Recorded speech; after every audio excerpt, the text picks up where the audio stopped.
జీడిమెట్లలో జరిగిన ఒక దారుణమైన ఘటన మనం చూస్తూ ఉన్నాము. ఈ నేపథ్యంలోనే నిన్న శివ హంతకుడు ఎవరైతే ఉన్నారో తన తల్లి మాట్లాడిన తీరు నిజంగా అందరికీ ఆశ్చర్యపరుస్తోంది.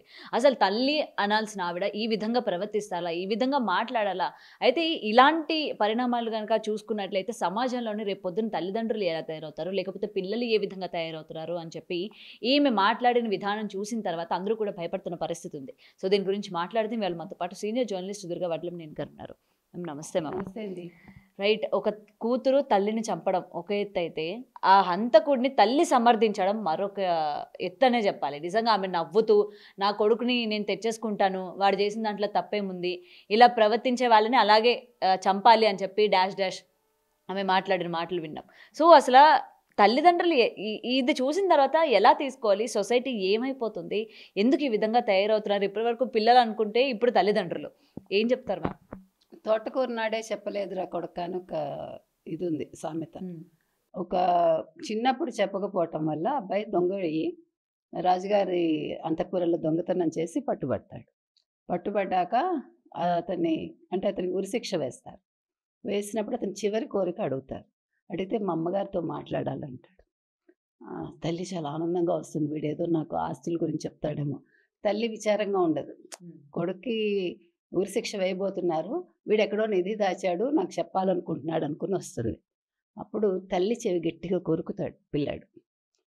కొరికి అంటాడు, అమ్మా నేను తోటకూర దొంగతనం చేసిన రోజు నువ్వు చెప్పి ఉంటే తప్పని, ఈరోజు నేను ఇంత స్థితికి రాను, ఇవాళ నా ప్రాణం పోయేది కాదు, నన్ను మంచి బాటలో నువ్వు పెట్టలేదు తల్లిగా. ఇది ఎందుకు చెప్తున్నానంటే నిన్న శివ తల్లి ఏదైతే మాట్లాడారో అసలు తప్పు ఆవిడలో కనిపిస్తుంది మనకి. అంటే పిల్లలు ఒక చెడు మార్గంలోకి వెళ్తుంటే దాన్ని నివారించాల్సిన బాధ్యత ప్రతి తల్లిది. సో ఇక్కడ కొడుకు తప్పు చేస్తే అంటే 100% తల్లిదండ్రుల బాధ్యత అని నేను అంటల్లా, కొంతవరకు వాళ్ళ బాధ్యత ఉంటుంది. ఇప్పుడు మంచి మార్గంలో వెళ్ళి వాళ్ళు మంచిగా మార్కులు తెచ్చుకుని మంచిగా సీట్లు తెచ్చుకుని వాళ్ళు ఉన్నత స్థితికి వెళ్ళినప్పుడు నా కొడుకు ఇంత బాగా చేశాడని మెచ్చుకుంటారే. ఒక తప్పు చేసినప్పుడు వీడు నా కొడుకు తప్పు చేశాడు, దండించండి అని అదే తల్లి చెప్పాలి. ఇక్కడ అందుకు భిన్నంగా శివ ఎవరైతే ఉన్నాడో మర్డర్ చేసిన అబ్బాయి, ఆ అబ్బాయి కూడా మైనర్ అనుకుంటా. సో ఆ అబ్బాయి తల్లి నిన్నను ఎంత నవ్వుతూ ఎంత కూల్గా ఆవిడ మాట్లాడుతున్నారు. చంపేయడం మంచిదే, చంపేసేయాలి అంటుంది ఆవిడ. ఇంకొక బూత్ మాట కూడా అంటే అది తెలంగాణ అంటే కరడుగట్టి నేరస్తుల్లాగా అయిపోతున్నారు. అంటే మనుషుల్లో ముఖ్యంగా తల్లిలో మాతృత్వ ఛాయలు ఎందుకు చచ్చిపోతున్నాయి?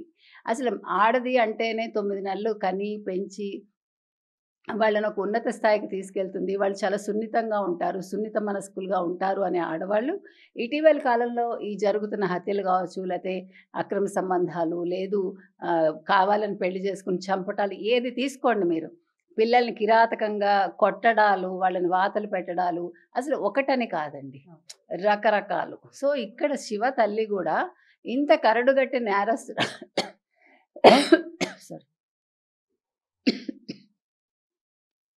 ఇంత కరడుగట్టి నేరస్తురాల్లాగా ఆవిడ మాట్లాడటం చాలా చిత్రంగా ఉందండి, చాలా బాధగా ఉంది. ముందు అంటే ఒక మహిళ అయి ఉండి ఆవిడ ఒక మహిళగా అలా మాట్లాడటం అనేది మనం తీవ్రంగా ఖండించాలి.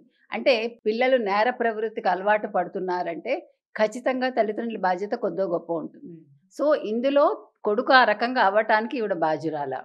రెండోది, ఈ జరిగిన మొత్తం ఇన్సిడెంట్ మనం చూస్తే ఈ అమ్మాయి ఇప్పుడు ఉన్న తల్లి ఎవరైతే తల్లిని చంపారో ఆవిడ సవతి తల్లి అని తెలుస్తుంది. ఇక్కడ 2 అంశాలండి. ఇప్పుడు పిల్లల్ని పెంచడం కోసం మగవాళ్ళు రెండో పెళ్లి చేసుకోవటం, వాళ్ళు చేసుకునేటప్పుడు బాగానే ఉంటారు, తర్వాత హెరాస్ చేసేటప్పుడు తండ్రికి తెలుస్తుందో లేదో తెలియదు. కొన్ని సందర్భాల్లో తండ్రికి తెలుసున్నా కూడా మాట్లాడలేడు. అంటే నేను అనేది ఏంటంటే, మీరు పెళ్లి చేసుకునేటప్పుడు మీకు ఆల్రెడీ పిల్లలు ఉంటే మీరు చాలా నిర్ణయాలు తీసుకునేటప్పుడు ఆలోచించి నిర్ణయాలు తీసుకోండి.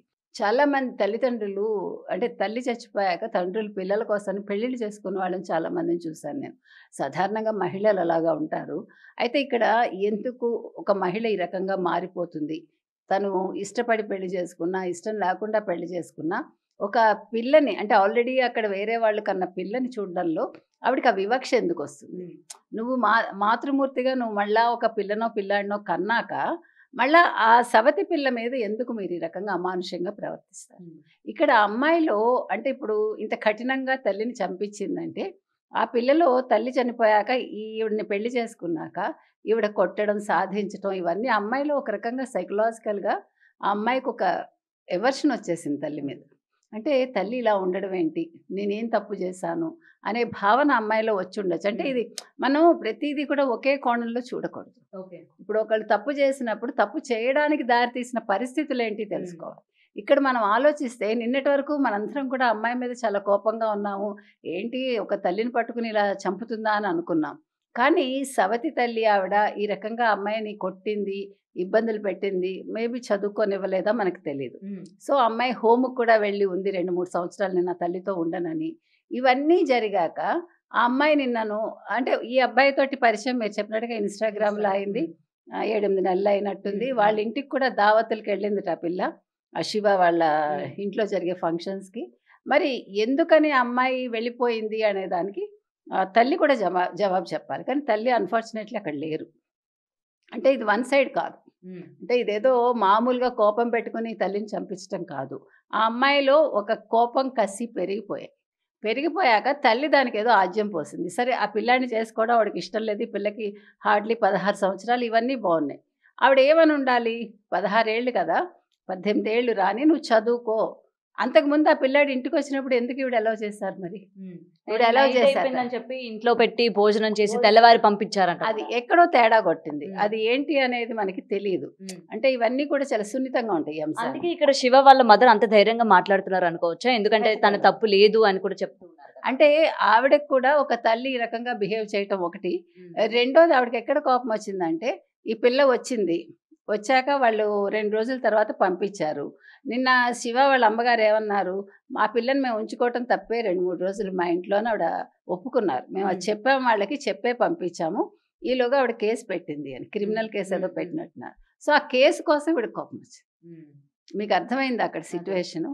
అంటే ఈవిడ ఫుల్‌గా ఇప్పుడు ఈ తల్లి చనిపోయిన తల్లి ఎవరైతే ఉన్నారో ఆవిడ 100% మంచి మనిషిగా మనకు అనిపించట్ల.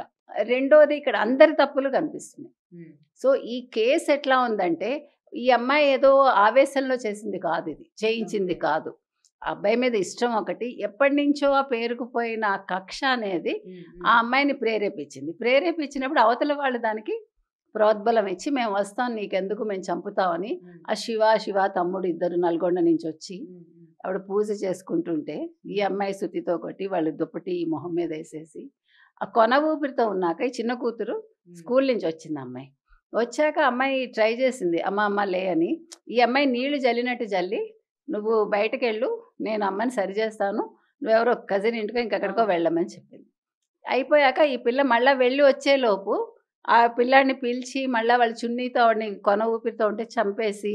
అంటే అసలు శివకి కోపం రావాల్సిన పనే ఉంది ఇక్కడ. కోపం అమ్మాయిది. ఇప్పుడు మీరు ఇటీవలి కాలంలో జరిగే సంఘటనలన్నీ చూస్తే మనం అక్రమ కేసులు కావచ్చు, లేదు ఇట్లాగా ఈ రకంగా తల్లిని చంపటం కావచ్చు. అంటే అసలు సంబంధం లేని వ్యక్తులు ఇన్వాల్వ్ అవుతున్నారు.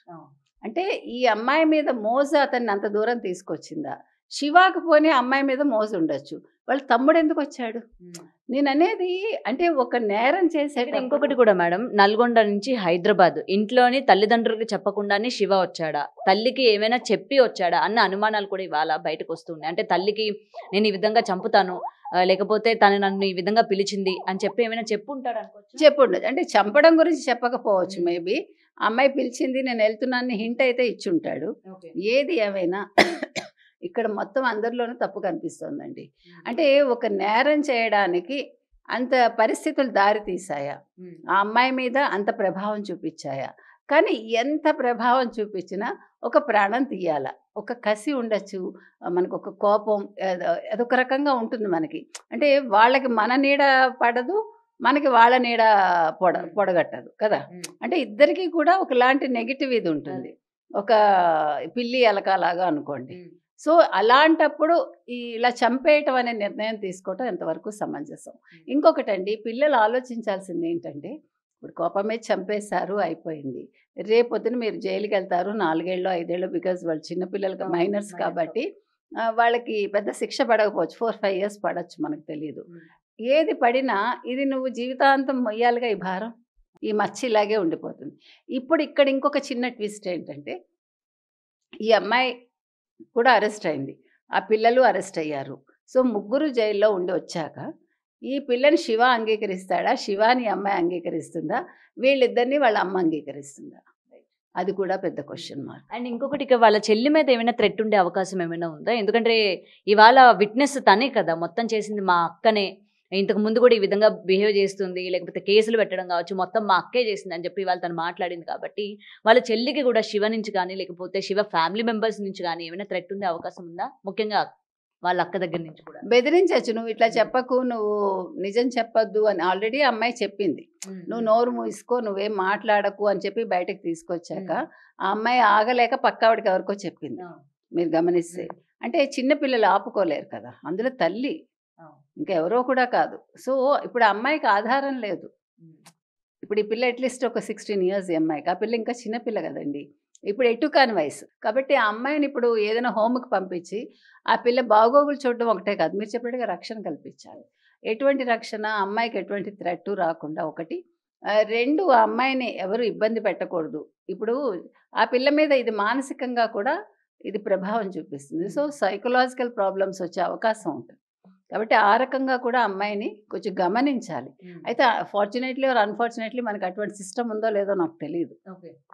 ఒక హోమ్కి పంపించేశాక వాళ్ళకి భోజనం పెట్టామా టైంకి, ఒక 4 బట్టలు జతలు ఇచ్చామా, ఏదో చదువు చెప్పామా అని కాదండి. మనకి మెంటల్గా అంటే మానసిక ఆరోగ్యం కూడా చాలా ముఖ్యం. ఆ రకంగా అంటే రేపొద్దున అమ్మాయి ఇవన్నీ తలుచుకుని రేపొద్దున అక్క మీద కసిపెట్టుకుని, ఆ శివ మీద కసిపెట్టుకుని ఆ పిల్ల ఒక రకంగా తయారవ్వకూడదు. మీకు అర్థమైంది కదా. సో ఇప్పుడు ఆ అమ్మాయి నేను చదువుకుంటానని ఇప్పుడు బాగానే చెప్తోంది ఆ పిల్ల, కానీ నైట్ మేర్ కదా ఆ పిల్లకు కూడా.